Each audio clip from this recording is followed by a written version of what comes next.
Every great success story starts with a fall. Nobody reaches the top without slipping a few times. Failure isn't the end, it's the detour that shows you a better way. The real test isn't whether you fall, it's whether you get back up. Think about it, a seed must be buried before it grows, a diamond is just coal under pressure. Your biggest breakdown is often the setup for your greatest breakthrough. When you hit that wall, don't think it's over. It's just a test of your will. Let me tell you about David. David had it all, a thriving business, a loving family, respect. He was the guy everyone admired, the one who always seemed to win. But success can make you forget the grind it took to get there. David got comfortable, then cocky. He started making decisions with his ego, not his gut. He stopped listening, started taking bigger risks, and forgot the basics. He was at the top, but the foundation was cracking. He just couldn't see it yet. As the old saying goes, pride comes before the fall. And for David, that fall was coming fast. Sometimes life's greatest lessons come right before everything changes. Then it happened. Not all at once, but piece by piece. A bad deal wiped out his savings, the market shifted, and his business bled money. Every fix made things worse. The calls from admirers turned into calls from creditors. He lost the business he'd built from scratch. The financial strain cracked his home life.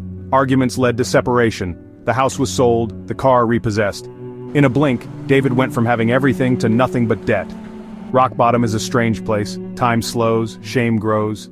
He crashed on a friend's sofa, replaying every mistake. He avoided people, convinced everyone saw his failure. The world he built vanished. He wasn't David the entrepreneur anymore, just David. Without his achievements, he felt empty and invisible. He had lost his way with no idea how to start again. On that sofa, David learned the true meaning of loneliness. The silence screamed his failures at him. He wandered the city, feeling like a ghost among the living. Regret and self-pity became his daily routine. His mind replayed every mistake, every what if. He was trapped in the past, unable to see a future. But rock bottom has one advantage. There's nowhere to go but up. After weeks of wallowing, something shifted. He got tired of feeling sorry for himself. He remembered, true character is revealed in times of challenge. This was his defining moment. Stay broken, or fight back. For the first time in ages, a flicker of hope appeared. He decided his failure wouldn't be his final chapter. Starting over wasn't dramatic, it was a quiet promise to himself. He couldn't rebuild his old life, so he had to build something new. First, he forgave himself. He wrote down his regrets and burned them. Next, he got a job, any job, stockroom work at a bookshop. It was humbling, but he was grateful for honest work. Surrounded by stories, David started learning again. He read about business, philosophy, resilience, feeding his mind. He realized failure wasn't just about money, it was about losing the will to grow. He became a student again. After work he walked or ran, taking care of his body. He couldn't control the world, but he could control his actions. Each small win, a run, a chapter read, was a brick in his new foundation. These tiny victories started to add up. He was building a new life, one step at a time. The comeback had begun. And this time, the foundation was unbreakable. The human spirit can turn pain into power. David's failure became his greatest asset, his superpower. He spoke from experience, not from a pedestal. His scars gave him credibility and empathy. His new venture flourished, built on genuine purpose. David's mission, empower others to chase dreams without fear of failure. He taught that setbacks are stepping stones, not stop signs. His failure fueled his new beginning. He reconnected with his family, not as a provider but as a changed, grateful man. Success was now measured by impact, not wealth. Losing everything helped him find himself. The path to success is messy, full of detours.